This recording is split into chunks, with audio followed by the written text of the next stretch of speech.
চাঁদপুরে মাদক বিরোধী সচেতনতায় শিক্ষা প্রতিষ্ঠানে কুইজ প্রতিযোগিতা অনুষ্ঠিত।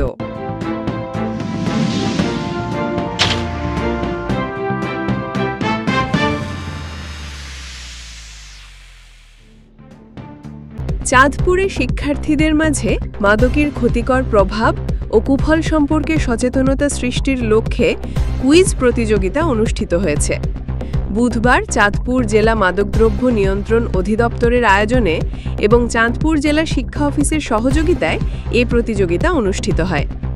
অনুষ্ঠানে অতিথি হিসেবে উপস্থিত ছিলেন চাঁদপুর জেলা কার্যালয়ের মাদকদ্রব্য নিয়ন্ত্রণ অধিদপ্তরের উপপরিচালক মোহাম্মদ মিজানুর রহমান, কচুয়া উপজেলা নির্বাহী অফিসার মোহাম্মদ হেলাল চৌধুরী, উপজেলা মাধ্যমিক শিক্ষা অফিসার AKM জাহাঙ্গীর হোসেন ও academic supervisor KM Sohel Rana.